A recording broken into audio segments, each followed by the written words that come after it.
ঘর বন্ধ করার শরীয়তে জায়েজ আছে কিনা? আমাদের সমাজে প্রচলিত একটা কথা আছে, দেবর ভাইয়ের মতো আর বড় ভাবি মায়ের সমান। এই জন্য বর্তমানে অনেকে বাইরে পর্দা করলেও দেবরের সামনে পর্দা করে না। দেবরের ব্যাপারে প্রিয় নবী সাল্লাল্লাহু আলাইহি সাল্লাম কি বলে গেছেন? আমি একটা মেয়ের সাথে রিলেশন করতাম, কিন্তু কিছুদিন হলো আমি আখিরাতে জাহান্নামের কথা ভেবে মেয়েটার সাথে ব্রেকআপ করেছি, কিন্তু এখন একাকিত্ব আমাকে গ্রাস করছে। আমি কিভাবে এই একাকিত্ব থেকে মুক্ত হতে পারি? প্রেমের বিয়ে জায়েজ আছে কিনা? মহিলারা কি দাওয়াতি কাজ করতে পারবে? সেক্ষেত্রে কি স্বামীর অনুমতি ফরজ কিনা? আমি বাহিরে অনেক সময় দাওয়াতি কাজ করতে গেলে স্বামী বাধা দেয়, এখন করণীয় কি? কোনো বোন হয়তো প্রশ্ন করেছেন। দেখুন, মহিলারাও ইসলাম প্রচারের কাজ করবে, দাওয়াতি কাজ করবে, কিন্তু আন্ধাধুন্ধা ভাবে না, লাগামহীন ভাবে না। স্বামী যদি বলে যে না, তুমি বাসা বাইরে যায় ইসলাম প্রচারের কাজ করার দরকার নাই, তাহলে স্বামীর কথাই মানতে হবে, আপনি ওই প্রচার করবেন না। অনলাইনে দাওয়াতি কাজ করতে পারেন অথবা জায়গায় বসে করবেন। আপনার জন্য এটা ফরজে আইন না যে আপনাকে বাইরে গিয়ে দাওয়াতি কাজ করতে হবে সংসার বাদ দিয়া বা স্বামীর নির্দেশ লঙ্ঘন করে। না, এটা মোটেই জায়েজ নাই। হয় স্বামীকে যেভাবে হোক ফুসলায়া ফাসলায়া মহব্বত করে, ভালোবাসা দিয়ে, আদর দিয়ে, যত্ন দিয়ে আদায় করে নিবেন, আর না হলে তার কথা শুনবেন, কারণ এটা আপনার ফরজ না। হ্যাঁ, ফরজ কাজ স্বামী বাধা দিছে, তখন আপনার জন্য গুনাহ হবে। আপনার জন্য আম দাওয়াত দিয়ে বেড়ানো ফরজে আইন না। হ্যাঁ, আপনি আপনার বাসা বাড়িতে দাওয়াতি কাজ করবেন, আপনার ছেলে মেয়েকে দাওয়াতি কাজ করবেন, পরিবার লোকদের মধ্যে দাওয়াতি কাজ করবেন। সেখানে যদি স্বামী বাধা দেয় যে তাদেরকে নামাজ পড়তে বলতে পারবা না, স্বামী যদি বলে, তো স্বামীর সেই কথা শোনার কোনো যুক্তি নাই, কারণ সেটা আল্লাহর অবাধ্যতা হবে। কথা কি বুঝাইতে পারছি? জজবা বা জোশের নাম ইসলাম না ভাই। আমার মনে হয় জোশের ছোটে আমি বাইর হয়ে গেলাম ঘর সংসার রেখে, স্বামীর নির্দেশ লঙ্ঘন করলাম। জি না, স্বামী আপনার জন্য আল্লাহর পক্ষ থেকে নির্ধারিত অভিভাবক। এই অভিভাবকের নির্দেশ মানতে হবে। ইসলাম চায় আমাদের পরিবারগুলো খুব সুন্দরভাবে পরিচালিত হয়, এই জন্য স্বামীকে অভিভাবক হিসাবে নির্ধারণ করেছে। আর সেকুলার দুনিয়াতে যাদের জীবনে ইসলাম নাই, তাদের ফ্যামিলিতে বউয়ের যেমন অধিকার, স্বামীরও অধিকার। একজন উত্তর দিকে যায়, আরেকজন দক্ষিণ দিকে যায়। একটা সংসার কখনো এভাবে সুখী হতে পারে? এই জন্য পশ্চিমা দুনিয়া দেখেন, তারা তো মানে টু মাচ সেকুলার, তারা সেকুলারিজমের উস্তাদ গুরু। তাদের যায় দেখেন সংসারগুলোর কি ভয়াবহ অবস্থা। ঠিক না বে ঠিক? স্বামীরও আপনার গার্লফ্রেন্ড আছে, জিএফ আছে, আবার স্ত্রীরও বিএফ আছে। আল্লাহ তাআলা আমাদেরকে হেফাজত থাকার তৌফিক দান করুন। মুসলমান ইসলামের মধ্যে যে সৌন্দর্য আছে এটা আর কোথাও নাই। মুসলমানদের পারিবারিক সম্পর্কগুলো কত মজবুত দেখেন, কত সুদৃঢ়, কত ভালোবাসা, এগুলো তাদের মধ্যে না, মিসকিন তারা। আল্লাহ তাআলা আমাদেরকে বোঝার তৌফিক দান করুন। এরপরে প্রশ্ন হলো, বসত বাড়ির জায়গা একসাথে আমার ভাই নিয়েছেন, কিন্তু তিনি আমাকে দিয়েছেন 7 জায়গায়। এ ব্যাপারে শরীয়তের মাসআলা কি? এ ভাই সম্ভবত জানতে চাইছেন, বাবার সম্পদ ভাগ হওয়ার সময় কোনো ভাইয়ের গায়ে জোর ছিল, উনি এক জায়গায় ওনার সব বুঝে নিয়ে নিছেন, আর অন্য ভাই বোনেদেরকে এক একজনকে এক এক খেতে, এক এক বিলে দূরে দূরে জায়গা দিয়ে দিছেন। তো এরকম যদি করে কোনো ভাই, সে জালেম, সে অপরাধী, সে গুনাহগার হবে। কারণ বাবা বা মা মারা গেছেন বা যে কেউ মারা গেছেন, তার সম্পদ দেখতে হবে মোট কোনটা কোনটা কোথায় আছে, এই সবগুলার মূল্য কত বের হয়, সেই অনুযায়ী ভাগ হবে। কেউ ভালো জায়গা নিছে, কথার কথা 10 কড়া বা 10 কাঠা, একেবারে বাজারের উপরে বসত ভিটা, সেখানে মাটি ফেলানো লাগবে না, গাছপালা আছে। আরেকজন খেতে নালের জমি 10 কাঠা পাইছে, এই দুইটার দাম কি সমান হবে? অতএব শুধু পরিমাণ দেখলে হবে না, মূল্য দেখতে হবে। এই মূল্যটাকে অ্যাডজাস্ট করতে হবে যে আমার বাবা মারা গেছেন, টোটাল জমি, ভালো মন্দ, কাছের দূরের, রাস্তার কাছের বাহিরের, উঁচা জমি নিচা জমি সব মিলায়া যা রাখছেন, এটার বাজার মূল্য আছে সব মিলায়া 10 লাখ টাকা। এই 10 লাখ টাকা আমরা ভাই বোনদের কার কত ভাগ আছে, যে 10 ভাগের 2 ভাগ পাবে সে 2 লাখ টাকার জমি পাবে। সে 2 লাখ টাকার জমি খেতে হতে পারে, সেটা উপরে হতে পারে, এটা নিজেরা মিউচুয়াল করে নিবে, কিন্তু ওই মূল্যটা যেন ঠিক থাকে। আপনি মেপে মেপে বিটায় 10 কাঠা নিলেন, 10 কড়া নিলেন, আর তারে দিলেন জমিনে 10 কাঠা বা 10 কড়া, এটা জায়েজ হবে? বিশেষ করে বোনদেরকে বলা হয় বেশিরভাগ ক্ষেত্রে, বলে বোনরা তোমরা বিটার জায়গা পাবা না, তোমরা কি পাবা, তোমরা ওই হাতরত থেকে নিবা, আছে না নাই, তোমরা বিলের থেকে নিবা। বোনদের প্রতি যে অবিচার আমাদের দেশে হয়, জাহান্নামে যাওয়ার জন্য আর বেশি কিছু লাগবে না ভাই। বাপমার সম্পদে বোনদের অধিকার আছে না নাই? বলে যে বিয়ে শাদী দিছি না, তাদের পিছনে টাকা পয়সা খরচ করছি না। আর বিয়ে শাদী দেওয়া তো কর্তব্য, তাই বলে এটা কাটা যাবে? এক ছেলের অসুখ হয়েছে, তার জন্য অনেক টাকা খরচ করছেন, এই জন্য তারা সম্পদ থেকে বঞ্চিত করতে পারবেন না, কারণ বেচারা অসুস্থ হয়েছে, তার চিকিৎসা করা আপনার দায়িত্ব। সেটা হিসাব করতে, এরকম যদি হিসাব করেন তাহলে বড় ছেলে যে তারা 1 টাকাও দেওয়া লাগবে না, কারণ ওরা সারা জীবন খাওয়াইছেন। আর একটা মাত্র ছোট, এখন ওরা বেশি খাওয়ান না, ওর পিছনে খরচ করেন না, তাহলে ওরা বেশি দিবেন, এরকম কম বেশি করতে পারবেন? পারবেন না। এই জন্য এসব 2 নাম্বারই করা যাবে।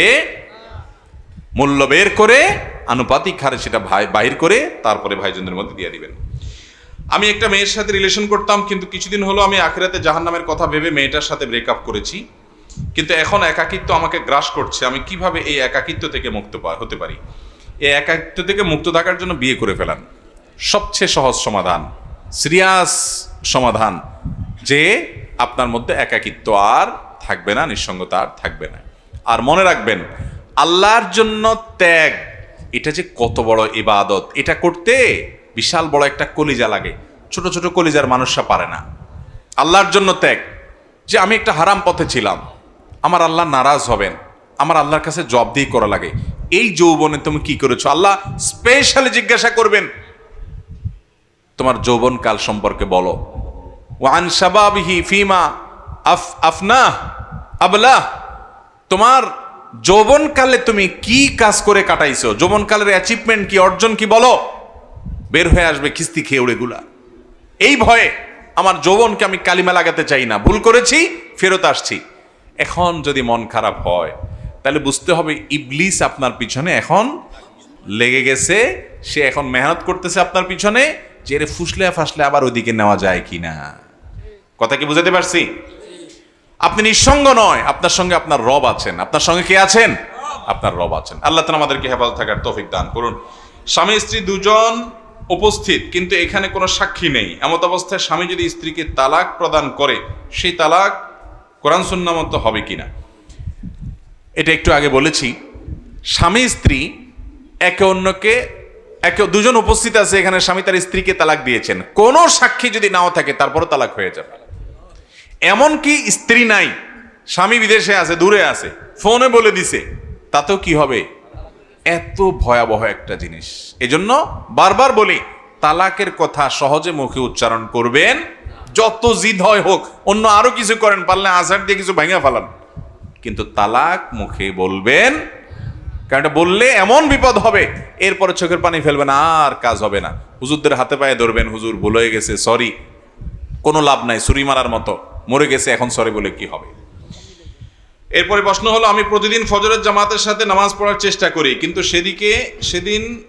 কিন্তু যেদিন আমার স্বপ্নদোষ হয় রাতে, সেদিন আমি ফজরের নামাজ না পড়ে কাজা নামাজ পড়ি, কারণ ঠান্ডাতে আমার প্রচুর প্রবলেম ও শ্বাসকষ্ট হয়। এখন সঠিক নিয়মটা যদি বলতেন। ভাইরা আমার, প্রথম কথা হলো যে এমন কোনো জায়গায় এখন নাই বললে চলে যেখানে গরম পানি করার ব্যবস্থা, তো গরম পানি করে গোসল করবেন, তাহলেই তো হয়ে গেল, তাহলে তো আর আপনার ঠান্ডা লাগবে না। এই অজুহাত দিয়ে আপনি কখনো নামাজকে তার টাইম থেকে পিছিয়ে ফেলতে পারেন না। ইন্না সলাতা কানাত আলাল মুমিনিনা কিতাবাম মাওকুতা, নির্দিষ্ট সময়ে সালাত আদায় করাটাকে ফরজ করে দেওয়া হয়েছে, চাইলে সেটা দেরি করা যাবে না। ইচ্ছাকৃত এরকম দেরি করলে এটা ডেঞ্জারাস অপরাধ, এটা কোনোদিনই আপনার একজন মুসলমান থেকে কল্পনা করা যায় না। এই জন্য অনেকে আছে, কোথাও বেড়াইতে গেছে বা নিজের বাড়িতে আছে, স্বপ্নদোষ হয়ে গেছে, এখন বেচারা যদি গোসল করতে যায়, আশপাশে সবাই টের পেয়ে যাবে, লজ্জার কথা। এই জন্য শর্মের চোটে বলে, থাক, লজ্জা তো ইমানের অঙ্গ, এই জন্য আমি আর নামাজ পড়লাম না। তো এই লজ্জা ইমানের অঙ্গ না, এটা শয়তানির অঙ্গ, কুফরির অঙ্গ। কথা কি বুঝাতে পারছি? যেই লজ্জা আপনাকে ভালো কাজ থেকে বাধা দেয়, ওই লজ্জা ভালো না। অনেকে আছে সালাম দিতে, বাপের সালাম দিতে লজ্জা পায়, যে বাপের আবার কেমনে সালাম দেয়, তাহলে বুঝতে হবে এটা শয়তানে সৃষ্টি করতেছে, ওই লজ্জাকে বরং জয় করতে হবে। অতএব ফরজ গোসল করতে কোনো লজ্জা নয়, কোনো লজ্জা নয়। এই লজ্জা ইমানকে ধ্বংস করে। হ্যাঁ, আপনি চেষ্টা করেন লুকোনোর, তারপরে কেউ টের পেয়ে গেল, কিচ্ছু আসে যায় না এতে। আপনি এই ঠুনকো অজুহাতে নামাজ ত্যাগ করবেন, কিয়ামতের ময়দানে যখন জাহান্নামের শাস্তির মুখোমুখি হবেন, তখন আপনার কাছে লজ্জা ফজ্জা এগুলো সব তুচ্ছ বিষয় মনে হবে। ভাইরা আমার, ঠিক একইভাবে ঠান্ডার সমস্যা আছে, এই অজুহাতে আপনি ফরজ নামাজ পড়লেন না, জিনা জায়েজ নাই। আপনার জন্য গরম পানির অপশন আছে, আপনি গরম পানি দিয়ে গোসল করেন, ভালো করে মাথা শুকান, ভালো করে শরীর শুকান, ব্যবস্থা আছে। হ্যাঁ, কোনো ব্যবস্থা নাই, এখন এই পানি এত ঠান্ডা, এটা ব্যবহার করলে আপনি অসুস্থ হয়ে যাবেন, স্থায়ী রোগ হয়ে যাবে, তাও আপনাকে তায়াম্মুম করে নামাজ পড়তে হবে যদি কোনো বিকল্প না থাকে। তো এরকম বিকল্প নাই, এরকম জায়গা কয়টা হতে পারে? খুব রেয়ার। পাহাড়ে গিয়ে ফেসে গেছেন, কোনো জায়গায় চলে গেছেন, কিচ্ছু নাই সেখানে, ভয়ঙ্কর ঠান্ডা পানি, আর গোসল করলে আপনি ঠান্ডার রোগ আছে, অ্যালার্জির রোগ আছে ভয়ঙ্কর, তাহলে সেক্ষেত্রে আপনি তায়াম্মুম করতে পারবেন। কিন্তু গরম পানির অপশন থাকতে, তায়াম্মুমের অপশন থাকতে, আরো বিভিন্ন অপশন থাকতে আপনি নামাজ পিছাতে পারবেন। মুসলমানের জন্য নামাজটা হলো নিঃশ্বাস নেওয়ার মতো, যে নিঃশ্বাস নেওয়া ছাড়া আমি বাঁচবো না, নামাজ ছাড়া মুসলমান বাঁচবে না, তার ইমান টিকবে না, এরকম একটা বিষয়। নামাজের ক্ষেত্রে কোনো ছাড় ইসলামে, সব কাজে কম বেশি ছাড় আছে, তো নামাজে কোনো ছাড় নাই। খুব ডেঞ্জারাস একটা, খুব আপনার সবচেয়ে ইম্পর্টেন্ট একটা বিষয়। আল্লাহ আমাদেরকে বোঝার তৌফিক দান করুন। এরপরে প্রশ্ন হলো, আমি জানি রিয়া একটা বড় পাপ, কিন্তু আমি কোনো ভালো কাজ বা কথা বলতে গেলে মনে হয় রিয়া হচ্ছে, যার কারণে অনেক সময় ভালো কাজ বা কথা থেকে বিরত থাকি। এটা কি শয়তানের কোনো ওয়াসওয়াসা? এটা শয়তানের ওয়াসওয়াসা হওয়ার সম্ভাবনা বেশি। ভালো কাজ করতে গেলে রিয়া হবে, ভালো কাজ করতে গেলে রিয়া হলে হোক, তারপর আমার কাজ থামানো যাবে না। নিজের সাথে নিজে লড়াই করতে হবে যে মানুষকে দেখানোর জন্য করব না, তারপরও ভালো কাজ আমাকে করতে হবে। হ্যাঁ, যদি এমন হয় যে কাজটা আপনি লুকায় করতে পারেন, তাহলে সেটা লুকায় করবেন, যাতে করে মানুষকে দেখানোর মানসিকতা না থাকে। রিয়া হলেও ভালো কাজ ছাড়া যাবে না। বেশিরভাগ ক্ষেত্রে শয়তান এগুলো ওয়াসওয়াসা দেয়। এরপর প্রশ্ন হলো, আমি কলেজে পড়ি, আমার কাছে জেনা করার যতটা সহজ, বিয়ে করা তার থেকে 1000 গুণ কঠিন, সেটা আপনিও জানেন। কিন্তু আমি আল্লাহ তাআলার ভয়ে জেনা থেকে বিরত থাকার চেষ্টা করি, তারপরও নফসের ধোকায়, শয়তানের ওয়াসওয়াসা নিজের ঈমানকে সঠিকভাবে ধরে রাখতে পারি না। বিশেষ করে কলেজে গেলে, বন্ধুদের সাথে থাকলে এদের থেকে দূরেও থাকতে পারছি না, সম্ভব হচ্ছে না। আমার করণীয় কি? ভাইরা আমার, আলহামদুলিল্লাহ আমাদের অনেক যুবক ভাইরা হারাম থেকে বাঁচার জন্য এখন প্রাণপণ লড়াই করছেন, সংগ্রাম করছেন, নিজের সঙ্গে নিজে লড়ে যাচ্ছেন। এটা তাদের ঈমানি তাড়নার কারণে, তাকওয়ার তাড়নার কারণে। আল্লাহ রাব্বুল আলামিন এরকম যুবকদের প্রশংসা কোরআনে কারিমে বলেছেন, ইন্নাহুম ফিতয়াতুন আমানু বিরাব্বিহিম ওয়াজিদনাহুম হুদা। আসহাবে কাফের যুবকরা, তারা ঈমান এনেছে এবং এই জন্য তারা হারাম থেকে দূরে সরে গেছে, শিরক করবে না বলে এলাকা ছেড়ে চলে গেছে। আল্লাহ তাআলা তাদের হেদায়েত বাড়িয়ে দিয়েছেন, ইতিহাসে তাদের আলোচনা উল্লেখ করেছেন।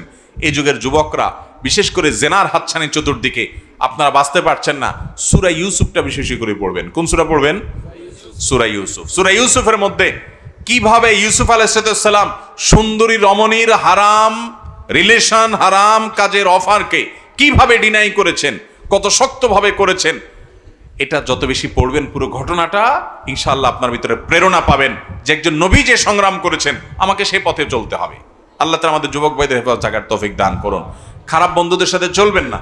যে বন্ধু তার এরকম হারাম সম্পর্ক আছে, দাঁড়াইলেই বাজে কথা বলে, আরেক মেয়েদেরকে নিয়ে আলাপ আলোচনা করে, আজে বাজে মেসেজ দেয়, ইপটিজিং করে, বাজে কল্পনা জল্পনা মেয়েদেরকে নিয়ে করে, আলাপচারিতা করে, নিকৃষ্ট বন্ধু, জাহান্নামে যাওয়ার জন্য এরাই যথেষ্ট। খবরদার, এসব বন্ধু থেকে বাঘের মতো, বাঘদের যেরকম পালান, এদেরকে দেখে সেরকম পালাবেন। নামাজি ভালো মানুষ খুঁজবেন। আপনি বলবেন পাই না, তাহলে একলা চলবেন, কিন্তু নিজেকে বাঁচানোর চেষ্টা করবেন। এবং এই ধরনের পরিস্থিতিতে দ্রুত বিবাহের কোনো বিকল্প নাই। কোনো রকম টিউশনি করে যেভাবে হোক টাকা পয়সা জোগাড় করেন, বাপ মাকে রাজি করেন, না হলে কোনো আলেমকে লাগাই দেন বাপ মাকে বোঝানোর জন্য, নিজে উপার্জন করেন এবং ঈমান রক্ষা করেন। এই যুগে আমাদের যুবক ভাইদের জন্য চরিত্র রক্ষা করা, এটা জ্বলন্ত কয়লা হাতে রাখা যত কঠিন, তার চেয়ে কঠিন হয়ে গেছে। আল্লাহ আমাদের ভাইদের হেফাজত করুন, আমাদের বোনগুলোকে আল্লাহ তাআলা হেফাজত করুন। অভিভাবকদেরও দোষ কম না, সময় মতো বিয়ে দিবেন না, দেরি করাবেন, আর উল্টাপাল্টা করবে, সেগুলোকে দেখেও না দেখার ভান করবেন, বলবেন এই বয়সে একটু আধটু করে। এই যে বুড়া বুড়িরা এগুলা বলে, এগুলার বলে দায়ুস। এগুলার বলে কি? আল্লাযী ইউকিরু ফি আহলিহি আল খাবাস, যারা তাদের পরিবারের লোকদের আকাম কুকামরে ইনে বিনে সমর্থন করে। আছে না এই দায়ুস টাইপের লোক? আল্লাহ আমাদের সবাইকে হেফাজত থাকার তৌফিক দান করুন। এরপরে প্রশ্ন হলো, আল্লাহ তাআলা সর্বপ্রথম কি সৃষ্টি করেছেন? আল্লাহ তাআলা কি সৃষ্টি করেছেন সর্বপ্রথম? বিভিন্ন হাদিস থেকে বোঝা যায় আল্লাহ রাব্বুল আলামিন প্রথমে পানি সৃষ্টি করেছেন। কোন কোন বর্ণনা দ্বারা বোঝা যায় আল্লাহ রাব্বুল আলামিন প্রথমে কলম সৃষ্টি করেছেন এবং তাকে অর্ডার করেছেন তাকদীর লেখার জন্য। বুঝে আসছে কথা? এই জন্য ওলামা একরাম এবং গবেষকদের মধ্যে অনেকেই বলেছেন আল্লাহ তাআলা প্রথমে কলম সৃষ্টি করেছেন, অনেকে বলেছেন আল্লাহ রাব্বুল আলামিন প্রথম পানি সৃষ্টি করেছেন। বিভিন্ন বর্ণনা দ্বারা এগুলো প্রমাণিত। এরপরে প্রশ্ন হলো, মানুষ মারা গেলে 40 দিনের দাওয়াতের আয়োজন ইসলাম কি বলে? মানুষ মারা যাওয়ার পর যে মারা যায় তার আত্মীয় স্বজনদেরকে এলাকাবাসী খানা খাওয়াবে। কারণ তাদের মন খারাপ, প্রিয় মানুষকে হারায়, রান্না করার মানসিকতা নাই, তাদেরকে রান্না করে খানা খাওয়াবে। এটা হলো সুন্নাহ। এটা হলো কি? আর এলাকাবাসী যে মারা গেছে তার ছেলে মেয়ের কাছে, তার পরিবারের লোকদের কাছে 7 দিনা, 3 দিনা, 40 দিনা নাম দিয়া বিভিন্ন রকমের জিয়াফত খাওয়া, এটা হলো বেদাত। এটা হলো কি? বেদাত। বাংলাদেশের সবচেয়ে বড় বেদাত এটা। এর চেয়ে বড় বেদাত বাংলাদেশে নাই। মানে এই বেদাত ঘরে ঘরে, জায়গায় জায়গায়। এই বেদাত মানুষ ইচ্ছায় করে, অনিচ্ছায় করে। কারণ না করলে বলে কি ছেলে রেখে গেছে, কারোর একটু হাতও ধোয়াইলো না। এরকম ছোট লোক আছে না নাই? এগুলো না জায়েজ কথা। আরে ভাই, মানুষ খাওয়ায় হলো খুশি হলে। মানুষ খাওয়ায় কখন? বিয়ে করছেন, নতুন বউ ঘরে আসছে, খুশির ছোট অলিমা খাওয়ান। আল্লাহ একটা নতুন বাচ্চা দিছে, এজন্য খুশি হয়ে আকিকা খাওয়ান। ছেলে ভালো রেজাল্ট করছে, খুশি হয়ে মানুষের মিষ্টি খাওয়ান। মানুষ খুশির চুটে সাধারণত একজন আরেকজনকে খাওয়ায়। আমার বাপ মরছে, মা মরছে, প্রিয়জন মরছে, আমি কি খুশি যে আমি আপনাদের খাওয়াবো? এই জন্য আপনারা শক্ত ধরবেন, গো ধরবেন, যে মানুষ বকিল বলে বলুক, কৃপণ বলে বলুক, আমার বাপ মা মারা গেছে, এলাকাবাসী তোমাদের আমি অন্তত খাওয়াইতেছি না। যদি বাপ মার পক্ষ থেকে দান করতে হয় তো গরিবরে 1 বস্তা চাল কিনে দেন, একদিনের বাজার করে দেন, 2টা মাছ কিনে দেন, তাদেরকে 2 কেজি গোশত কিনে দেন, এক বেলার খাবার কিনে দেন, তাদেরকে সহযোগিতা করেন। কিন্তু এলাকাবাসীকে হাত ধোয়া খাওয়াবেন না। মনে হয় যে বিয়ে বাড়ি, সামিয়ানা টামিয়ানা টাঙ্গায় এমনভাবে খাওয়াইতেছে, মনে হয় যে বিয়ের অনুষ্ঠান। ঠিক না বে ঠিক? এটা হিন্দুদের শ্রাদ্ধ থেকে আসছে। একটু পড়ালেখা করেন, ঘাটেন, দেখবেন পাবেন। গুগলে গিয়ে সার্চ দেন, তালিবেশ্বর অফালা আকার দয়ের পিঠে বড় ধ শ্রাদ্ধ, এটা লেখা গুগলে অনলাইনে এখন সার্চ দেন, দেখবেন পাবেন। কি? হিন্দু ধর্ম মতে কোনো মানুষ মারা গেলে ওই মৃত মানুষের তরফ থেকে আত্মীয় স্বজনরা যদি লোকজনকে না খাওয়ায়, তাহলে তারা মনে করে ওই লোক স্বর্গে খাওয়ান পায় না, এজন্য খাওয়ান লাগে। ওই জিনিস তাদের মধ্যে আছে, তাদের ধর্ম তারা পালন করুক, তাদের ব্যাপার। কিন্তু আমরা মুসলমানরা তাদেরটার অনুকরণ করতে পারি না। এটা মূর্খতা। নবী করিম সাল্লাল্লাহু আলাইহি সাল্লাম মারা যাওয়ার পরে সাহাবারা কত কষ্ট পাইছেন বলেন। ওনারা মদিনাতে কয়টা গরু, কয়টা ওঁট জবাই করে মানুষ খাওয়াইছেন, খবর বাইর করে। এটা জাল হাদিস বাইর করেন তো পান কিনা? পাবেন না। ওমর রাদিয়াল্লাহু আনহু মারা গেছেন, আবু বকর মারা গেছেন, সাহাবীরা সিনিয়র মারা গেছেন, আম্মা জান আয়েশা মারা গেছেন, রিদওয়ানুল্লাহি তাআলা আজমাইন। কই সাহাবীরা কেউ জিয়াফত করছেন? দেখেন তো দেখি। এটা মুসলমানদের কালচার না, কিন্তু এটা বুঝান যায় না মানুষকে। আল্লাহ তাআলা আমাদেরকে বুঝার তৌফিক দান করুন। আপনার বাবা মারা গেছে, তাদের তরফ থেকে একটা মসজিদ বানায় দেন, মসজিদে একটা কিছু করে দেন, মাদ্রাসায় একটা কিছু করে দেন, একটা গাছ লাগাই দেন, একটা গরিবের একটা রিক্সা কিনে দেন, একটা কালভার্ট বানায় দেন, একটা সদকা জারিয়ামূলক কোনো কাজ করে দেন, এটার সব তিনি পেতে থাকবেন। এই অযথা 3 দিন 40 দিন দিন ঠিক করে, ক্ষণ ঠিক করে মানুষ ডেকে জিয়াফত খাওয়াবেন, শ্রাদ্ধ অনুষ্ঠানের অনুসরণ করে, এতে সব হবে না, বরং কি হবে? গুনাহ হবে। আপনাদের এলাকায় এটা হয়নি? হয় মানে ঘরে ঘরে হয়। ঠিক না ভাই? ঠিক। কিপটা বলে বলুক, কিন্তু আমি অযথা টাকা নষ্ট করব। মুরব্বীরা বলবে কি দিন বার হয়েছে, হুজুররা কি এর মাসালা বার করে, খানা দানাও বন্ধ করে দিব বলে। হ্যাঁ, ও হুজুররা আরো বেশি করে খাইতে। তো যে হুজুর বেশি বলে বুঝতে হবে ওনার এখানে কি আছে, পাত্তির কামসাম আছে, ব্যবসা বাণিজ্য আছে। আল্লাহ তাআলা হুজুরদেরকে হেদায়েত দান করুন। এরপরে প্রশ্ন হলো, আমরা অনেক সময় বলে থাকি তার হায়াত বেশি, সে বেশি দিন বাঁচবে, এটা সঠিক কিনা? হতে পারে কারোর হায়াত বেশি, কিন্তু আপনি জানলেন কিভাবে তার হায়াত বেশি? অনেক সময় দেখা যায় কারোর আলাপ আলোচনা করতেছেন, হঠাৎ করে সে হাজির হয়ে গেছে, তো বলে কি, এই তোর হায়াত আছে রে, বলে না? এটা কোনো কথা? হায়াত তো আছে, হায়াত না হলে সে আসলো কেমনে? এটা কোনো কথা যে ভাই হায়াত আছে তোর? হায়াত তো আমার আছে বেটা, না হলে আমি এলাম কেমনে? এটা তোমার বলার কি আছে যে আমার হায়াত আছে কিনা? এগুলো আমাদের নিজেদের বানানো কথাবার্তা।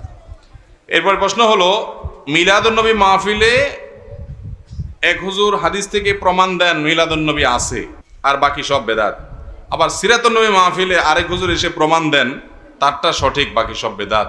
এখানে কোন পথ সঠিক, আমি কোনটা মানবো? আমি জেনারেল লাইনে শিক্ষিত ভাই। আমি এই সম্পর্কে বলি, আপনার প্রশ্ন শুনে মনে হয় আপনি ভাজা মাছটাও উল্টে খাইতে পারেন না। আপনি এত সোজা সরল মানুষ যে হুজুররা একজন আপনারা হাইকোর্ট দেখায়, আরেকজন সুপ্রিম কোর্ট দেখায়, আপনি কোন দিকে যাবেন কুল পাচ্ছেন না। আপনি জেনারেল শিক্ষিত মানুষ, আপনি কোরআন হাদিস সম্পর্কে আপনার ধারণা নাই, হুজুররা আপনারা একজনে একদিক বলে, এই জন্য আপনি এখন দিশেহারা, আপনি বিরক্ত, আপনার মেজাজ গরম, হুজুররা এত রকম কথা বলে কেন? বাহ, এটা আল্লাহরে যা বলিয়েন কিয়ামতের দিন, আল্লাহ আমার কি দোষ, এই মৌলবীরা একটা একটা একদিকে টানছে, আমি কোন দিক যাব? মায়ের একটাও নিচে হবে না। আল্লাহ বলবে দুনিয়ার সব ঠিকই বুঝছো, শুধু ইসলামটার বেলা আসলে হুজুরদের দোষ দিয়া বলছো, হ্যাঁ হুজুররা একটা বলে আমি কোনটা করব?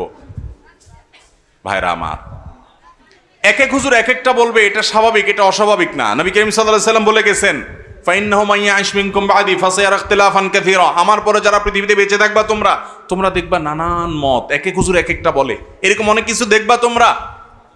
ওই সময় আমরা কি করব? নবীজি বলে গেছেন না, জান নাই?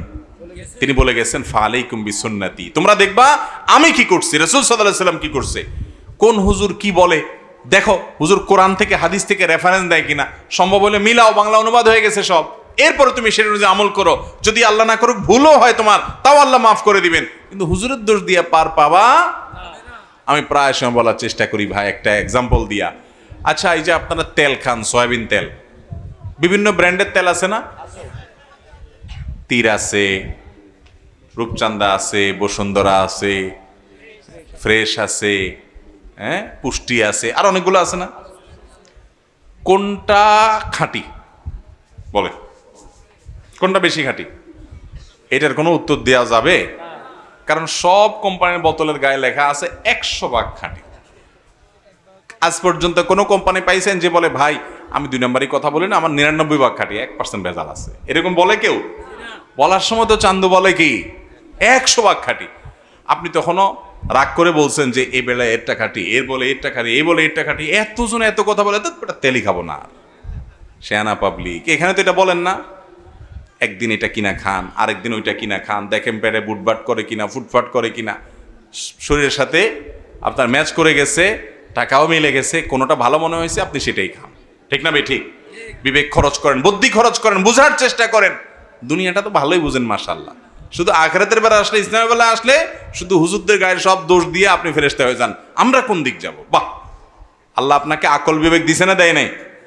7 সমুদ্র 13 নদী পার হইয়া নামটাও লিখতে পারে না, 1 2 3ও চিনে না, এই লোক সৌদি আরব চলে গেছে, আছে না নাই? পয়সার জন্য তো অনেক কিছু করতে পারেন।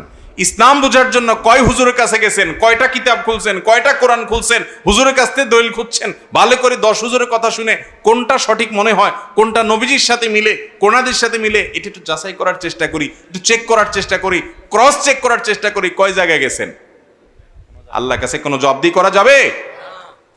50 টাকার একটা লাউ, এটা কেনার জন্য টিপতে টিপতে টিপতে লাউরে এমন 12টা বাজান বাজাইছেন যে লাউ বেচারা বেচতে বসছে, সে বলে ভাই কিনলে কিনেন, না কিনলে নাই, খবরদার নখ দিবেন না, ঠিক না ভাই? ঠিক। যে 50 টাকার লাউটা কিনবো, এটার জন্য ভেজাল না হয়, এই জন্য আমি টিপা দেখি, তাই না? আলু পটল কিনেন, এত চেক করেন, আমাদের কাছে ইসলামটার দাম আলু পটল আর লাউ চাইতে কম হয়ে গেছে। যে যাচাই করার দরকার, যাচাই বাছাই করার দরকার নাই, চেক করার দরকার নাই, চেক করার জন্য কষ্ট করতে রাজি না। লাউর পিছনে যত কষ্ট করি, যত টিপ দেই, হুজুরদেরকে এত টিপি টিপি দেখি না, হুজুরেরটা ঠিক না ওরটা ঠিক, ঠিক না ভাই? ঠিক। আল্লাহ তাআলা আমাদেরকে বোঝার তৌফিক দান করুন। রাসূল করিম সাল্লাল্লাহু আলাইহি সাল্লামের জানাজা কে পড়িয়েছেন? এই প্রশ্ন আমাদের অনেক ভাইরা করেন যে আমাদের নবী করিম সাল্লাল্লাহু আলাইহি সাল্লামের জানাজা কে পড়িয়েছেন। মনে হয় যে খুব জটিল প্রশ্ন করে ফেলেছেন। ভাই, নবী করিম সাল্লাল্লাহু আলাইহি সাল্লামের জানাজার কোনো জামাত হয় নাই, এজন্য কে পড়িয়েছেন এই প্রশ্ন অবান্তর। তার জানাজাটা সবাই যার যার মতো ব্যক্তিগতভাবে পড়েছেন, তার লাশ রাখা ছিল, একজন একজন করে পড়ে পড়ে চলে গেছে।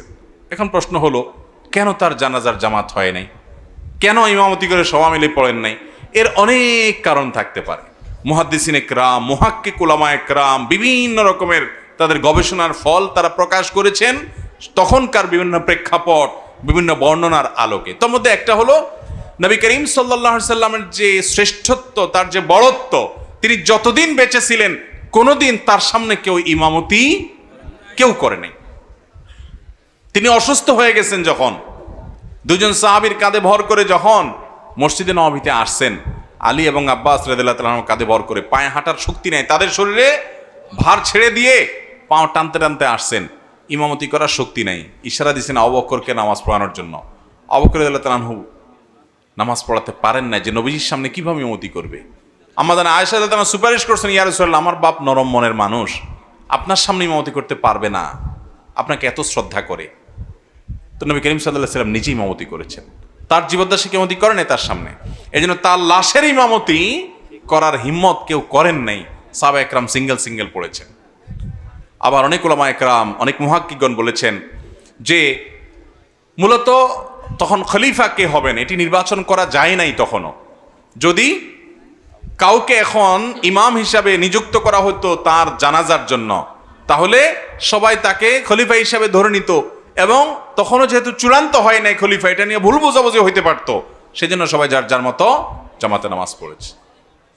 আর অনেক কারণ আছে নবী সাল্লাল্লাহু আলাইহি সাল্লামের বড়ত্বের কারণে, যে তার সামনে জানাজা দিয়ে সবাই আপনার নামাজ পড়বে, ইমামতি করবে কেউ, এই সাহস কারোর হয় নাই তার বড়ত্বের কারণে, এই জন্য আলাদা আলাদা নামাজ হয়েছে। কিন্তু এটা ঠিক ঐতিহাসিকভাবে সুপ্রমাণিত যে নবী করিম সাল্লাল্লাহু আলাইহি সাল্লামের জানাজার জামাত হয় নাই। অনেকে বলে ওনার জানাজা হয় নাই, এটা ভুল, জানাজা হয়েছে, কিন্তু জানাজা হয়েছে সিঙ্গেল। কথা কি বুঝাতে পারছি? এরপরে প্রশ্ন হলো, স্বামীর সংসারে সর্বোচ্চ পরিশ্রম করি, এরপরও স্বামী দেখতে পারে না, কি করব? আমাদের বোনদের দুঃখের কোনো শেষ নাই, এত খাটাখাটনি দেয়, এরপরেও স্বামী দেখতে পারে না, সন্তুষ্ট না। আছে না এরকম নিমক হারাম? অনেক খারাপ স্বামী আছে। আবার অনেক সময় দেখা যায় যে স্বামী এত নিমক হারাম না, কিন্তু স্ত্রীর চাহিদা অনেক বেশি, উল্টা। আছে না নাই?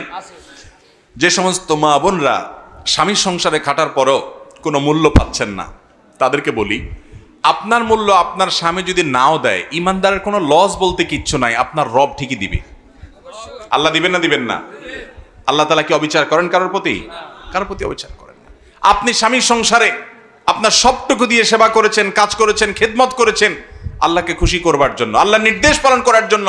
স্বামী আপনাকে না দেখতে পারে, আল্লাহ ঠিকই দেখতে পারবেন এবং বিনিময় দিবেন। আল্লাহ তাআলা বিনিময় দিতে ভুল করবেন, অতএব অসুবিধা কি?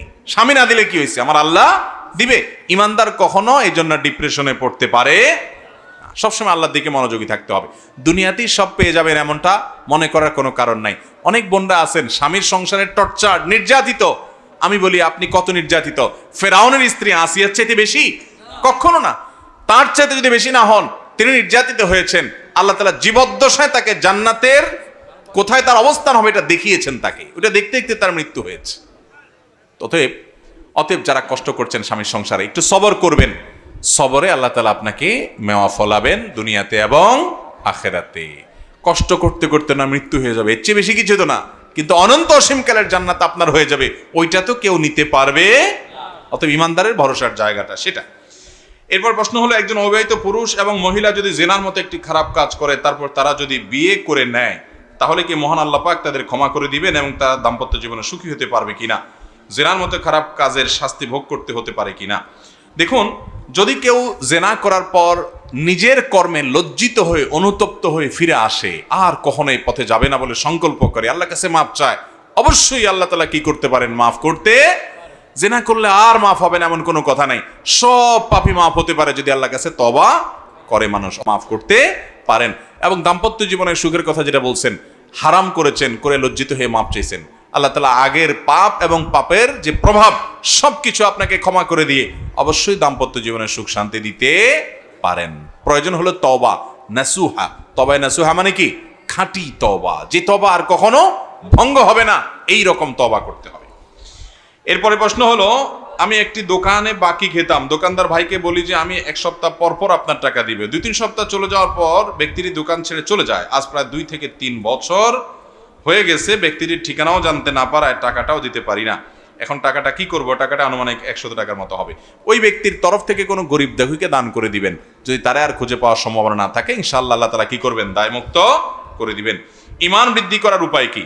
ঈমান বৃদ্ধি করার সবচেয়ে বড় এবং প্রধান উপায় হলো কোরআন বুঝে বুঝে পড়বেন। আজকাল মুসলমানদের মধ্যে সেটা একদম হারায় গেছে। কোরআন বুঝে বুঝে অর্থ সহকারে, তাফসীর সহকারে শুরু থেকে শেষ পর্যন্ত আগাগোড়া পড়েছেন, এরকম মুসলমান সারা দেশে খুঁজে চালনি দিয়ে হাতে গোনা কিছু পাওয়া যেতে পারে। ঠিক না বেঠিক? অথচ এই কোরআন আল্লাহ তাআলা আমাদেরকে দিয়েছেন হেদায়েতের জন্য, হুদাল লিন্নাস, সমস্ত মানুষকে পথ দেখানোর জন্য। না বুঝলে আপনি কিভাবে পথ সেখান থেকে পাবেন? এই জন্য ভাইরা আমার, ঈমান বৃদ্ধির জন্য কোরআনে কারীমের আয়াতগুলো তিলাওয়াত করবেন, বুঝে পড়ার চেষ্টা করবেন। ওয়াইদা তুলিয়াত আলাইহিম আয়াতুহু যাদাতহুম ঈমানা, আল্লাহর আয়াত যখন তিলাওয়াত করা হয়, পাঠ করা হয়, মানুষের ঈমান বৃদ্ধি পায়। অর্থ সহকারে গোটা কোরআন বুঝে পড়বেন। সেই সাথে ঈমান বৃদ্ধির আরো অনেকগুলো আমল আছে, নেক আমলগুলো বেশি বেশি করে করবেন। আল্লাহর বিভিন্ন সৃষ্টি নিয়ে চিন্তা গবেষণা বেশি বেশি করে করবেন। কুদরতের কথা ভাববেন। নবীজি সাল্লাল্লাহু আলাইহি ওয়াসাল্লামের সিরাত বেশি বেশি করে পড়বেন এবং নেককারদের সান্নিধ্যে বেশি বেশি থাকবেন। ইনশাআল্লাহ ঈমান বৃদ্ধি হবে। আল্লাহর কাছে খাস করে দোয়া করবেন যে আল্লাহ আমার ঈমান বৃদ্ধি করে দেন।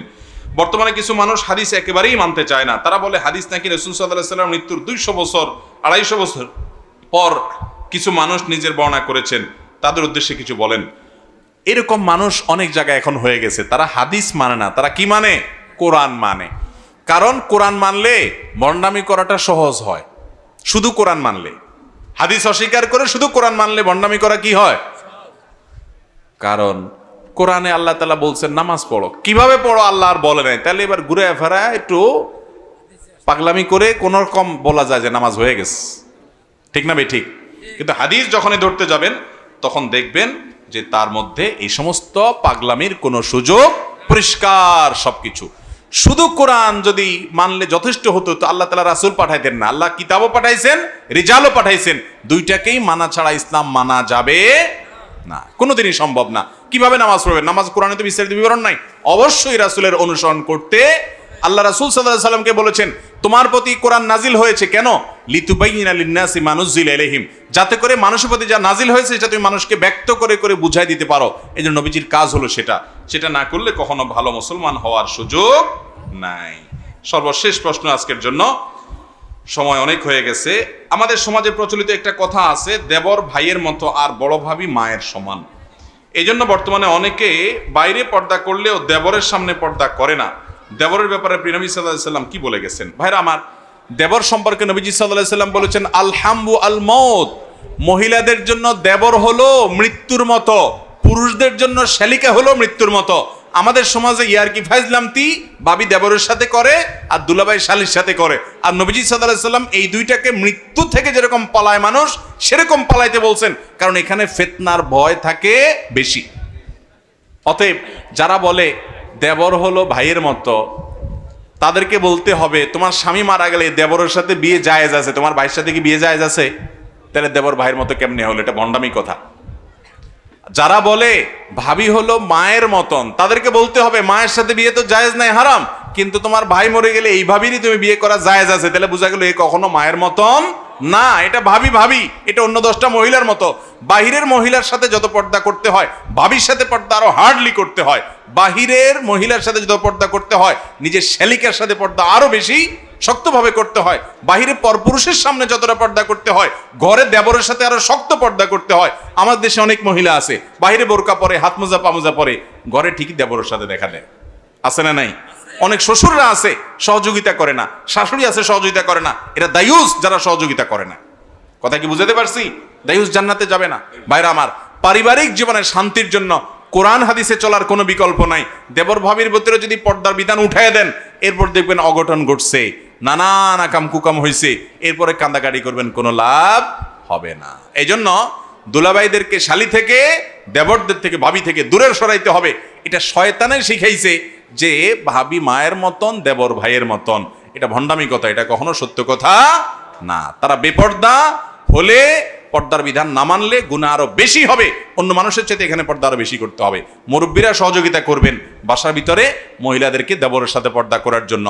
এবং ওই দুলাভাইয়ের সাথে শালিকার আপনার ইয়ারকি ফাইজলামতি, অনেক সময় বাপ মা দেখে কিছু বলে না, এগুলো মূর্খতা।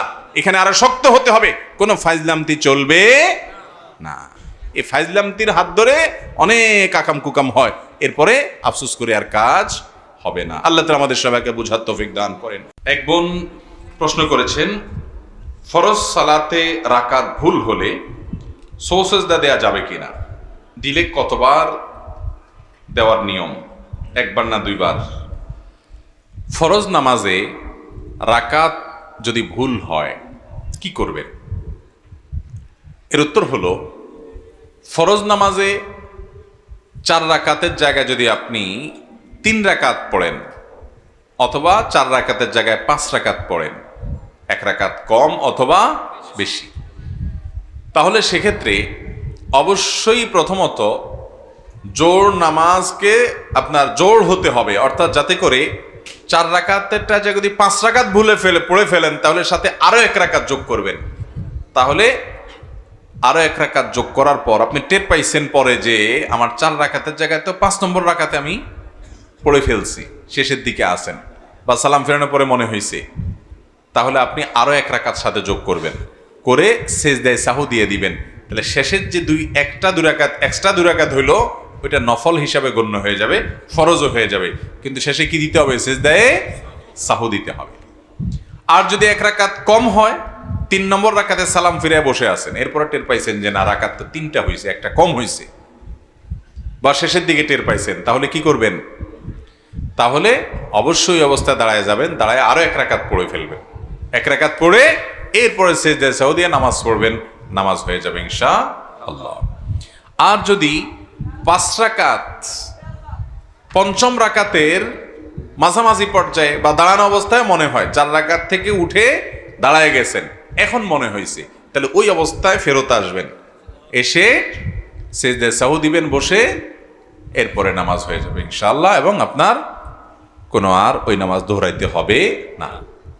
5ম রাকাত পড়ে ফেলছেন, শেষে আছেন, তাহলে এবার আরেক রাকাত যোগ করবেন। আর 5ম রাকাতের মাঝে আছেন, শুরুতে আছেন, তখন মনে হয়েছে, তাহলে ওখান থেকে ব্যাক করবেন, ব্যাক করে সেজদায়ে সাহু দিবেন, শেষে নামাজ হয়ে যাবে ইনশাআল্লাহ। বুঝতে পারছেন কথা? এটা জামাতের সাথে হোক আর একাকী হোক, সর্বাবস্থায় একই কথা প্রযোজ্য, যে রাকাত নিয়ে যদি ভুল হয় তাহলে সেক্ষেত্রে এভাবে করবেন। আর যদি সন্দেহের মধ্যে পড়ে যান রাকাত কি 4টা না 5টা, এটা কি আপনাদের মাঝে মধ্যে হয় না প্রায় সময় হয়? এই রোগীর সংখ্যা বেড়ে গেছে, এত দান্দা মাথায়, ফেসবুক, ইউটিউব, টিকটক, লাইক, এটা সেটা, নামাজের মধ্যে আর মনোযোগ ধরে রাখা যায় না, শুধুমাত্র লাল নীল মাথায় আসে, তাই না ভাইরা আমার? এটা খুব খারাপ কথা যে নামাজের মধ্যে মনোযোগ আমার একেবারে নাই, খুব খারাপ কথা। যদি কখনো এরকম হয় যে 3 না 4 আমি ডিসিশন নিতে পারতেছি না, তাহলে দেখতে হবে মন বেশিরভাগ কোন দিকে টানে। বেশিরভাগ যদি 4-এর দিকে টানে তাহলে 4 ধরে ফেলতে হবে এবং শেষে সেজদায়ে সাহু দিয়ে নিবেন। আর যদি বেশিরভাগ 3 মনে হয় তাহলে 3 ধরে শেষে আরেক রাকাত পড়ে সেজদায়ে সাহু দিয়ে নিবেন, 4 রাকাত তাহলে নামাজ হলে। আর যদি 3 না 4 কোনো দিকে মন আপনার সমান, মানে বেশি টানে না, বরং সমান সমান মাঝখানে দাঁড়ায় আছেন, একেবারে এদিকেও টানে না মন, ওই দিকেও টানে না, এমন এক জটিলতায় আছেন, তাহলে সেক্ষেত্রে কমটা ধরবেন। কোনটা ধরবেন? 3 না 4, 3-এর দিকেও মন অর্ধেক টানে, 4-এর দিকেও মন অর্ধেক টানে, মনে কোনো দিকে টেনে বেশি নেওয়া যাচ্ছে না, একবারে মাঝখানে দাঁড়ায় আছে, তাহলে ওই 4 রাকাত তালা নামাজকে কমটা ধরে রাখবেন, 3 রাকাত ধরবেন, ধরে আরেক রাকাত পড়ে শেষে সিজদায়ে সাহু দিবেন, নামাজ হয়ে যাবে। কথা কি বুঝাতে পারছি? আর যদি প্রবল ধারণা হয় যে না 4-এর সম্ভাবনা বেশি, 3-এর ব্যাপারে ওয়াসওয়াসা আসতেছে, তাহলে সিজদায়ে সাহু লাগবে না, 4 দিয়েই নামাজ শেষ করে ফেলবেন। আর 3 সম্পর্কে যে হালকা হালকা মনে হচ্ছে, এটা বুঝবেন যে শয়তানের ওয়াসওয়াসা, ওইটার কারণে সিজদায়ে সাহু দেওয়া লাগবে না। তাহলে মাঝামাঝি দাঁড়ায় থাকলে কমটা ধরে সিজদায়ে সাহু দিবেন। আর কোনোভাবে যদি ডিসিশন নিতে না পারেন তাহলে যে পদ্ধতি বলা, ওই পদ্ধতি অবলম্বন করবেন। বুঝে আসছে কথা? এরপরে প্রশ্ন হলো, শারীরিক প্রতিবন্ধীর পেছনে নামাজ পড়লে নামাজ হবে কিনা? যিনি শারীরিক প্রতিবন্ধী তার পিছনে যদি আপনি নামাজ পড়েন, তিনি যদি ইমামতি করেন, নামাজ হয়ে যাবে, নামাজ হবে না এমন কোনো কথা। যিনি শারীরিক প্রতিবন্ধী, দেখা গেল তিনি সবচেয়ে বেশি কোরআন শুদ্ধ করে পড়তে পারেন উপস্থিত মুসল্লিদের মধ্যে, মুক্তাদিদের মধ্যে, তিনি সবচেয়ে বেশি মাসআলা ভালো জানেন সালাত সম্পর্কে, তাহলে তিনি ইমামতি করলে তার পিছনে নামাজ পড়লে নামাজ হয়ে যাবে। যদি এরকম কোনো প্রতিবন্ধকতা তার শরীরে থাকে যেটার কারণে তার পবিত্রতা তিনি ঠিক মতো করতে পারেন কিনা সন্দেহ, অন্ধ মানুষ, বা আপনার এমন কোনো অসুবিধা আছে যেটার কারণে সব রকমগুলো ঠিক মতো আদায় করতে পারেন না, মুসল্লিদের অসুবিধা হয়, তাহলে ওইরকম ব্যক্তিকে ইমাম হিসাবে নিয়োগ দিবেন না, দেওয়া যাবে না। ওইরকম ব্যক্তির পিছনে নামাজ পড়বে না। কিন্তু যদি পড়েন তারপরেও নামাজ হয়ে যাবে, নামাজ হবে না এমন কোনো কথা। কারণ শারীরিক প্রতিবন্ধকতা এটা তো তার ইচ্ছাকৃত কোনো অপরাধের ব্যাপার না, ত্রুটি না। ব্যক্তিগত অপরাধও যদি থাকে আর নামাজ ঠিকঠাক মতো ইমামতি করে, তার পিছনেও নামাজ হয়ে যায়। যদিও ইমাম হিসাবে নিয়োগ দেওয়ার সময় খেয়াল করতে হবে, যার পিছনে মানুষ নামাজ পড়বে তিনি যথাসম্ভব পবিত্রতা ইত্যাদি ইত্যাদি রোকনগুলা সব ঠিকমতো আদায় করতে পারেন, এরকম ব্যক্তিকেই ইমামতিতে নিয়োগ দেওয়ার চেষ্টা করতে হবে। এরপরে প্রশ্ন হলো, স্ত্রী তালাকনামা পাঠিয়েছে, স্বামী সেটা গ্রহণ করে নাই, এই মুহূর্তে স্ত্রী অন্য স্বামী গ্রহণ করতে পারবে কিনা? স্ত্রী যদি তালাকনামা পাঠায় তাহলে স্বামী যদি গ্রহণ না করে তালাক হবে কিনা? একই কথা উল্টা দিক থেকেও করা যায়, একই প্রশ্ন। স্বামী তালাকের নোটিশ পাঠাইছে, স্ত্রী সেটা রিসিভ করে নাই, তাহলে তালাক হবে কিনা? এর উত্তর হলো, তালাক যদি শরিয়ার নিয়ম অনুযায়ী প্রয়োগ করা হয় তাহলে অপরপক্ষ গ্রহণ করছে কি করে নাই এটার উপরে শরিয়ার দৃষ্টিকোণ থেকে তালাক পতিত হওয়া নির্ভর করে না। কথা কি বুঝাতে পারছি? স্বামী তালাক লিখে পাঠিয়েছে চিঠি, স্ত্রী সেটা গ্রহণ করে নাই, তো এতে কিছু আসা যায় না। স্বামী যদি তালাক লিখে পাঠিয়ে থাকে তালাক হয়ে গেছে, স্ত্রী গ্রহণ করুক বা না করুক। স্ত্রী যদি তালাকনামা পাঠায় স্বামীকে, তো স্ত্রী তালাক দিতে পারে কিনা? উত্তর হলো, স্ত্রী সরাসরি তালাক দিতে পারেন না। স্ত্রী তালাক নিজের প্রতি নিজে গ্রহণ করতে পারেন যদি স্বামী তাকে সে পাওয়ার দিয়ে থাকে, যেটাকে অর্পিত তালাক বলে। আমাদের দেশের কাবিননামার 18 নম্বর কলামে যেটা লেখা আছে যে যদি ভরণ পোষণ না দেয়, এটা করে সেটা করে, স্বামী উল্টাপাল্টা করে, জুলুম বিচার করে, অত্যাচার করে, তাহলে স্বামী তার স্ত্রীকে তালাকের নিজের প্রতি নিজে তালাক গ্রহণের ক্ষমতা দিয়েছেন।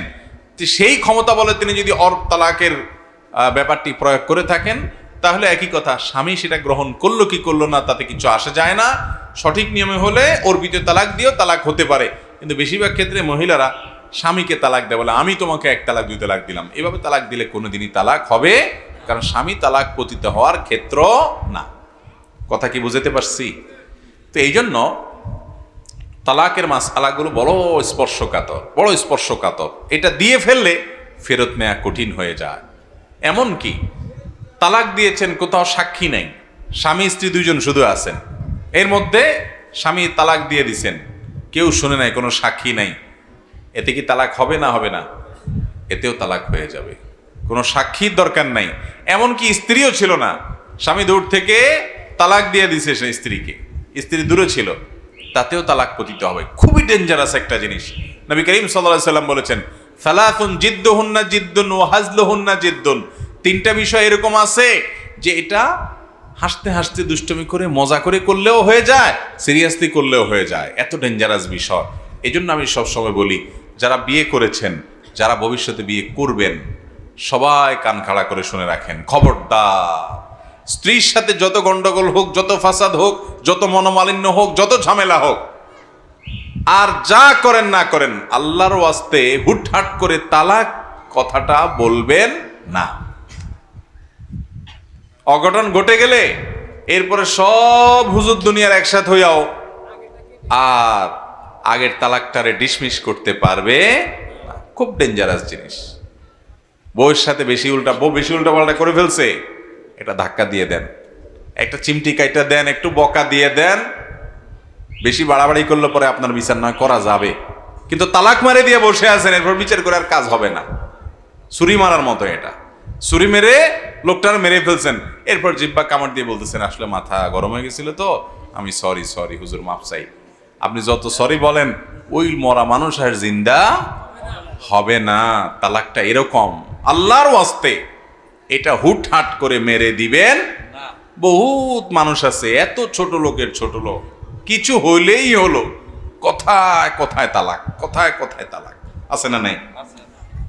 আল্লাহ তাআলা আমাদেরকে হেদায়েত দান করুন। মহিলাদের মধ্যে কিছু আছে, কিছু হইলেই কয় আমরা এক্ষণ তালাক দিয়ে দিবি, আমার বাবার বাড়ি চলে যাবো, আছে না নাই? এক্ষণ তালাক দিয়ে দিবি, আমার বাবার বাড়ি চলে যাবো। মনে হয় যে মায়ের হাতের মোয়া চাইতেছে আর কি, ছোট লোক।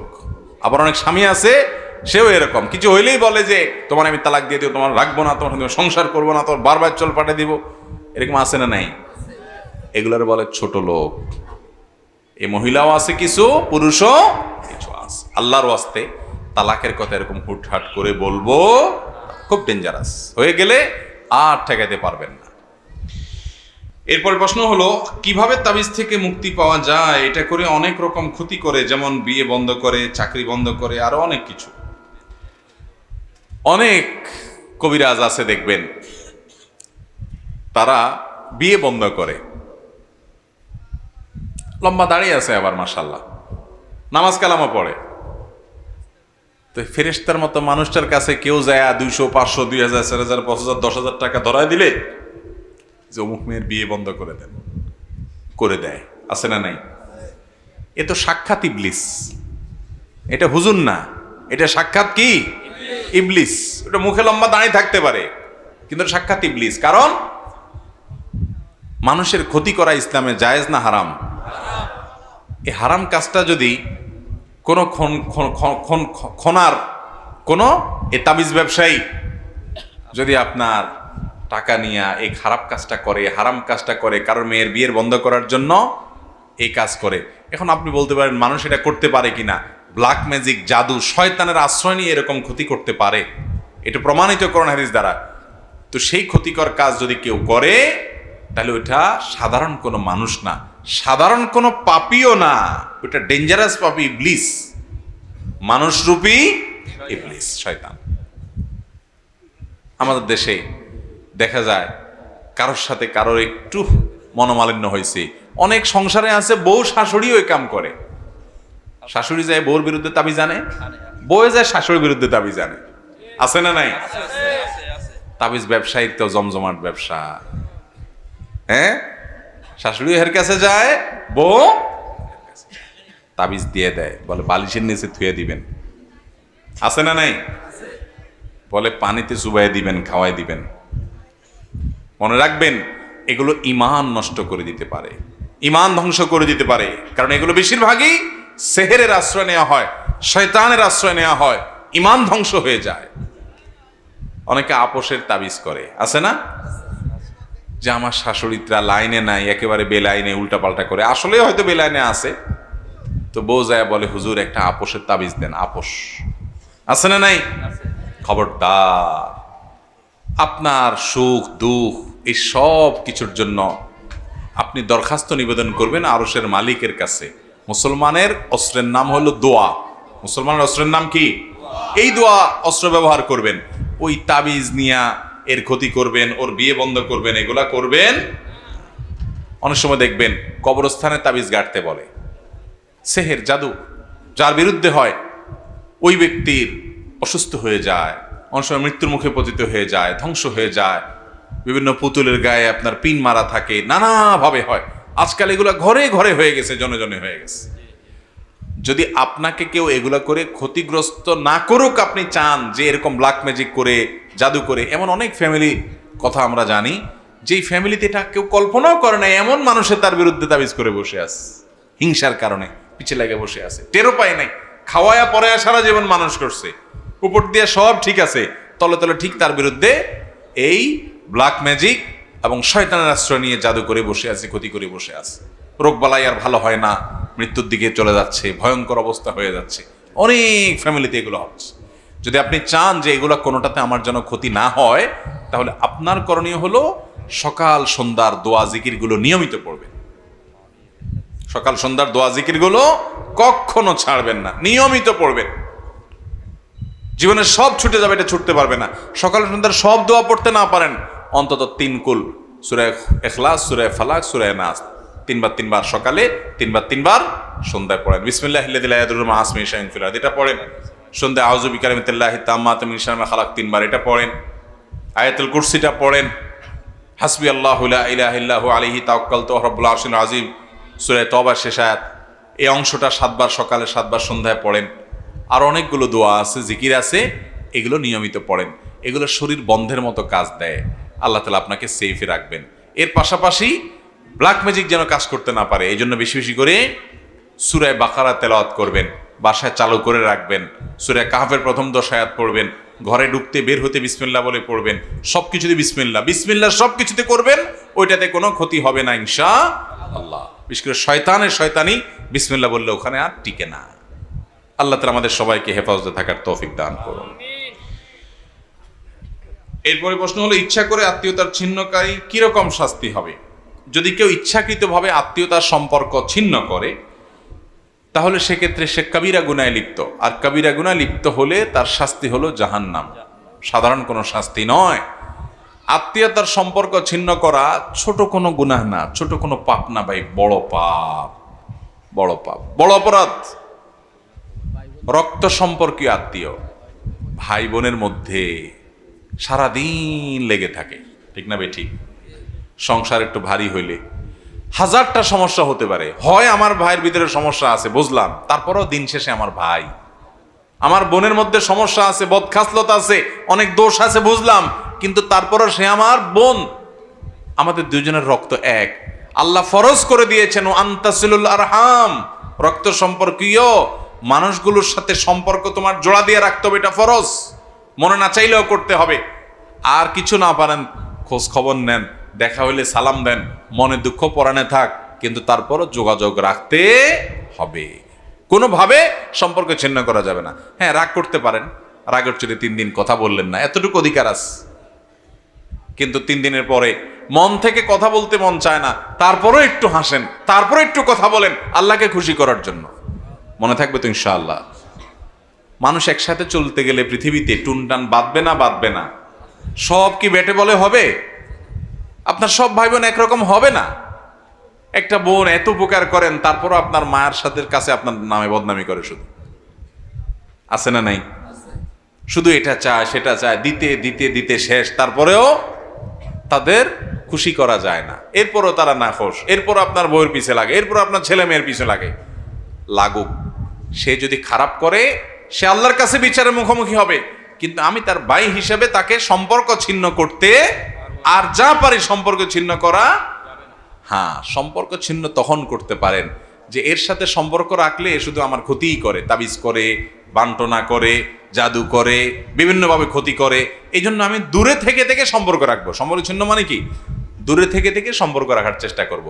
যদি এমন হয় যে সম্পর্ক যতই রাখি, রাখতে গেলেই আমার ক্ষতি করে, তাহলে আপনি নিজের সেফটির জন্য, নিরাপত্তার জন্য আপনি দূরত্ব বজায় রাখবেন। তারপরেও চেষ্টা করবেন কোনো না কোনোভাবে কানেক্টেড হওয়ার, তার ভালো চাইবেন, আল্লাহ তার হেদায়েত দান করুক, দোয়া করবেন, বিভিন্নভাবে মানুষকে দিয়ে বুঝাইবেন, আল্লাহর কাছে প্রার্থনা করবেন।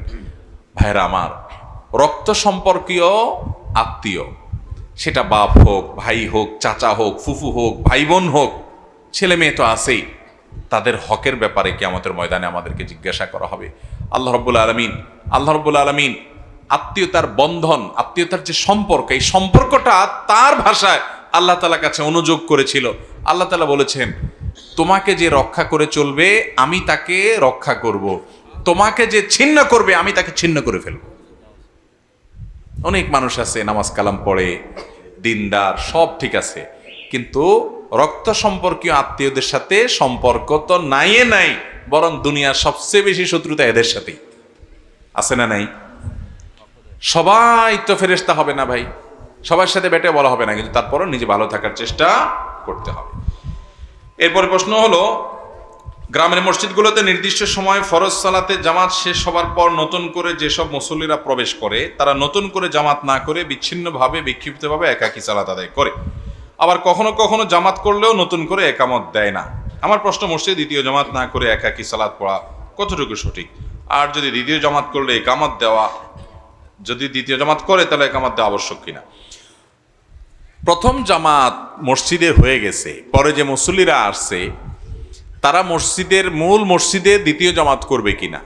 ফুকাহায়ে আহনাফের মত হলো দ্বিতীয় জামাত করবে না, কারণ এভাবে যদি দ্বিতীয় জামাত, তৃতীয় জামাত, চতুর্থ জামাতের অপশন খোলা থাকে, তাহলে মানুষ মূল জামাতের প্রতি আগ্রহ হারিয়ে ফেলবে। এটা হলো ফুকাহায়ে আহনাফের যুক্তি।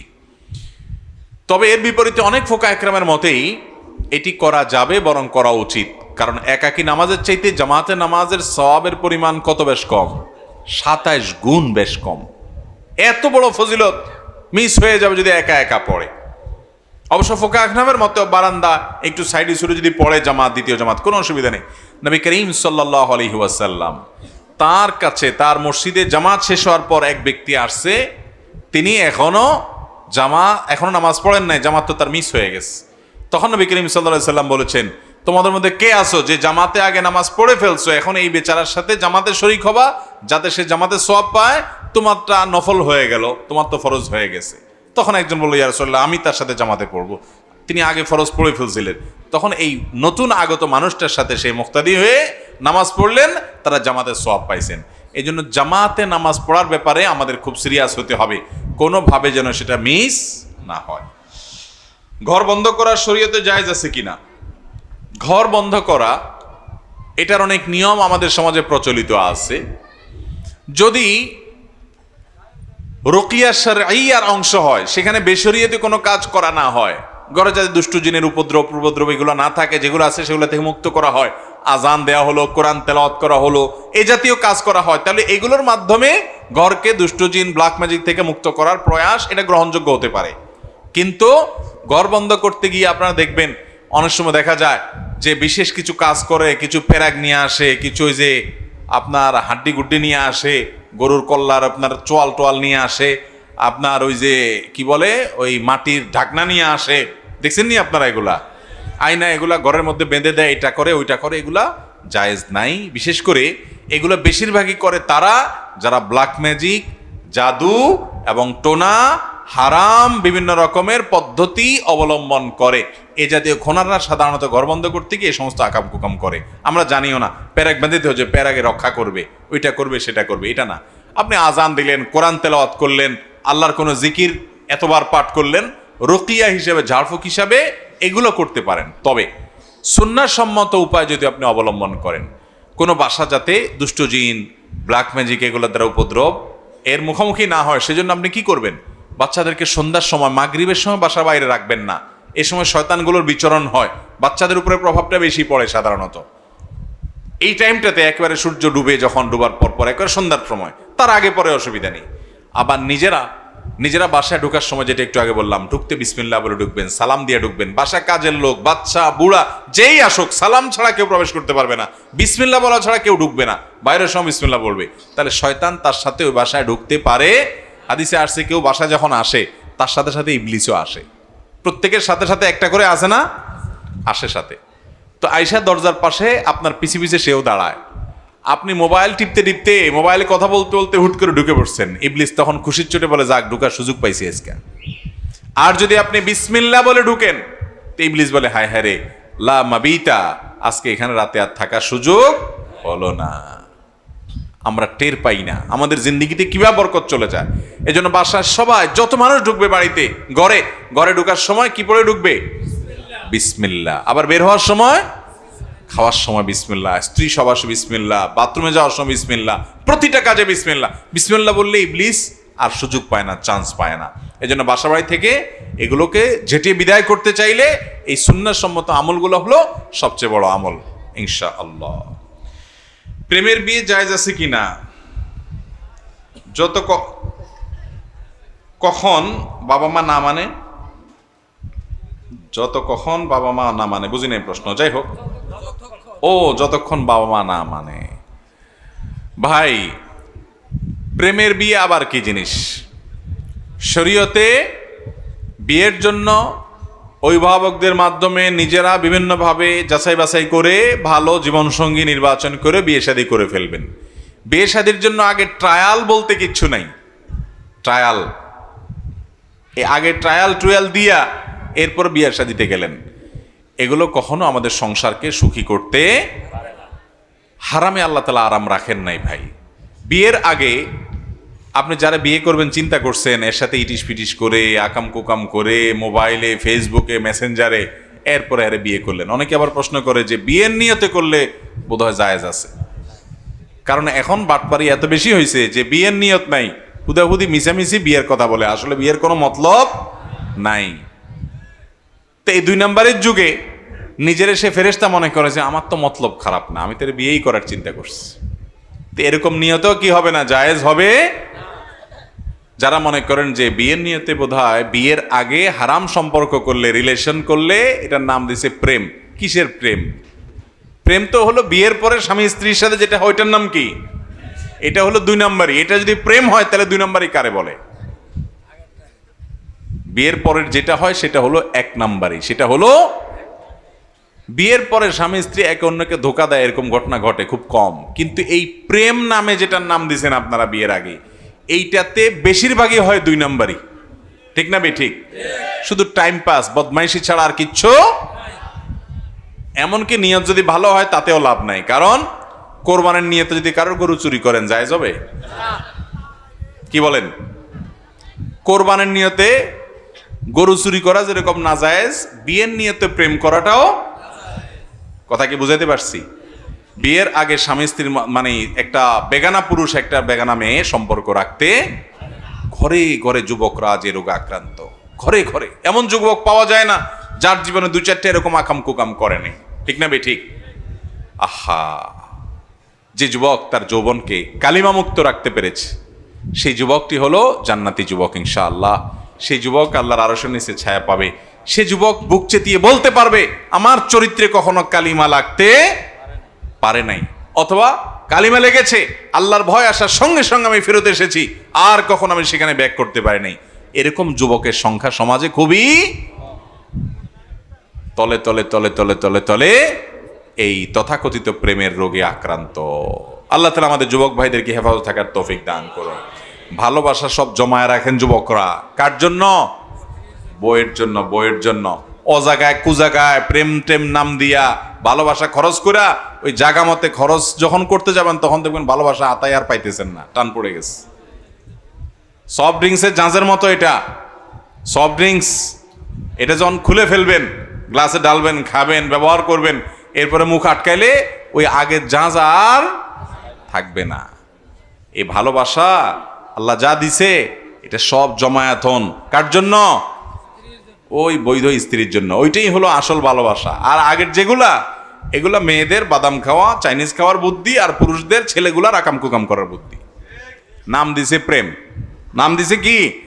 প্রেম। এটা হলো ছলনার অপর নাম। হ্যাঁ, অনেকে আছে যে এখলাসের সাথে প্রেম করে, যে তার প্রেমের মধ্যে কোনো ভেজাল নাই। এটা হলো ওই যে কোরবানির খালেস নিয়তে গরু চুরি করার মতো। তার নিয়ত ঠিক আছে কিন্তু পদ্ধতি ভুল। এই ভুল পদ্ধতিতে ভালো নিয়ত থাকলেও লাভ হবে। যুবকরা তওবা করেন। আপনার স্কুলে, আপনার কলেজে, আপনার বন্ধু বান্ধবদের সবার একটা একটা আছে, তো আপনি চেষ্টা করবেন যে না আমি আকাম করব না, সব আমি একা তাদের থেকে ভিন্ন কিছু হওয়ার চেষ্টা করব। তালে তাল মিলান। আপনি সবাই যেরকম করে আপনি ওইদিকে হাঁটলেন, আপনি তো ঢিলা হয়ে গেলেন। আপনার মেরুদণ্ড থাকলে সবাই ভুল পথে গেলেও আপনি একা ভালো পথে থাকবেন, যে আমি খারাপ পথে যাব। এই যুগে যুবকদের সবচেয়ে বড় ফেরেশতা হওয়ার প্রমাণ হলো তার এরকম কোনো কুসম্পর্ক নাই। আল্লাহ আমাদের যুবক ভাইদের চরিত্রগুলোকে হেফাজতে রাখার তৌফিক দান করুন। চেষ্টা করবো না যুবকরা ইনশাআল্লাহ? আর যত আকাম কুকাম আছে সম্পর্ক, এগুলো সব ছিন্ন করবো তো ইনশাআল্লাহ। যারা ছিন্ন করবেন নিয়ত করছেন হাত তোলেন। মুরব্বীও নিয়ত করছেন ছিন্ন করবেন। আল্লাহ তাআলা আমাদের তৌফিক দান করুন।